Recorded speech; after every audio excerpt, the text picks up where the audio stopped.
Em meio às críticas de autonomia do Banco Central, surge um manifesto assinado por um grupo de economistas do Rio de Janeiro. Rodrigo Viga. O manifesto contra a taxa básica de juros do país, a Selic, que hoje é de 13,75%, vem ganhando força, vem ganhando volume. Já tem cerca de 1.000 assinaturas de economistas neste documento virtual. São economistas considerados heterodoxos, que querem outros meios, mecanismos e ferramentas para combater a inflação, que ao longo dos últimos meses roda perto de 6%. Nessa segunda-feira saiu mais um boletim Focus do Banco Central e a projeção do mercado é de uma inflação para este ano de 2023, um IPCA de 5,79%. Há 4 semanas, o mercado esperava algo como 5,3%. O Banco Central vem usando a política monetária, a taxa básica de juros, para tentar conter a inflação. No entanto, segundo o economista Aurélio Valporto, essa é uma posição altista da autoridade monetária, porque os juros estão estrangulando a economia e não estão devidamente combatendo a inflação, porque, segundo ele, a pressão é de custos e não de demanda.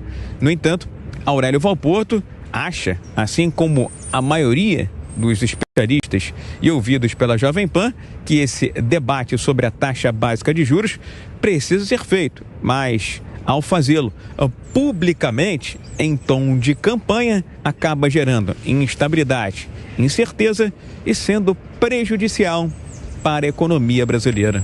O recente processo inflacionário teve como causa o aumento nos custos provocado basicamente pela escalada dos preços dos combustíveis e energia elétrica.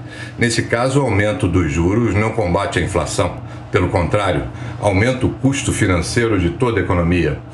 Temos, portanto, um Banco Central autista, desconectado da realidade econômica brasileira, agarrado a um entendimento pedestre das causas inflacionárias, praticando uma taxa de juros que tem o condão de levar o país para a recessão. Daqui da Pontifícia Universidade Católica do Rio de Janeiro saíram vários economistas conservadores e heterodoxos que serviram o país ao longo dos últimos anos, inclusive o próprio Banco Central. Essa semana tem reunião do CMN, o Conselho Monetário Nacional, que pode elevar o centro da meta de inflação para esse ano de 2023 de 3,25% para 3,5%. Fazem parte do CMN o presidente do Banco Central, Roberto Campos Neto, muito atacado pelo governo desde o início da nova gestão, além de 2 ministros de Estado, a ministra do Planejamento, Simone Tebet, e o ministro da Fazenda, Fernando Haddad. O também economista Fábio Bentes, da CNC, a Confederação Nacional do Comércio, Bens e Serviços,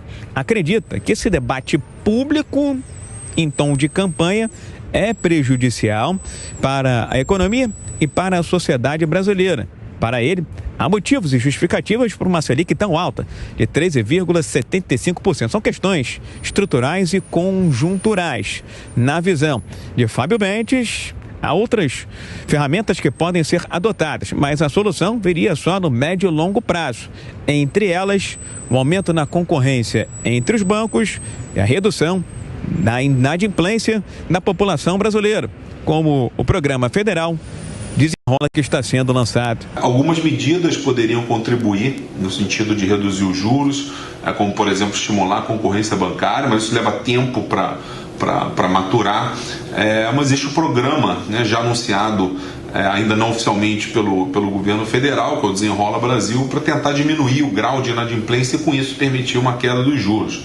Acho que a alternativa, a saída, vai ser por aí. O mercado, de um modo geral, já aposta numa Selic ao final do ano maior do que se esperava algumas semanas atrás. Obviamente, isso faz com que o mercado, de um modo geral, acabe apostando na credibilidade construída pelo Banco Central brasileiro. Nessa segunda-feira, o presidente da Fiesp, Josué Gomes, engrossou o coro daqueles que são contra a taxa básica de juros em 13,75%. Na visão dele, os juros já poderiam estar em trajetória de queda e não estacionados em 13,75%. Os juros estão atrás da curva, esse ele citando um jargão do mercado. Josué esteve na semana passada aqui no BNDES, na posse do novo presidente Aloysio Mercadante, e foi elogiado publicamente tanto por Mercadante quanto pelo presidente Lula, que na oportunidade chegou a pedir para que os empresários cobrem publicamente uma redução na taxa Selic. Do Rio, Rodrigo Viga.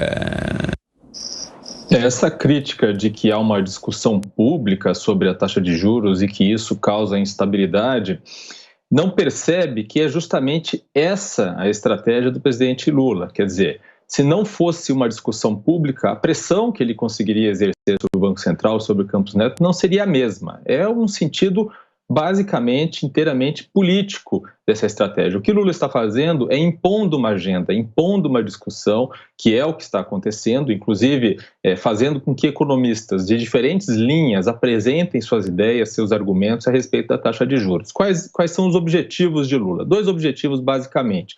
O objetivo econômico, que é claramente o de forçar a redução dos juros para que, de alguma forma, a economia ganhe tração, ou seja, acelere, porque o que ele quer é justamente trazer resultados sociais rápidos, ou seja, criação de empregos, geração de renda para a população, mesmo sabendo que existe o risco de que a inflação coma, né, boa parte ou inteiramente esses ganhos.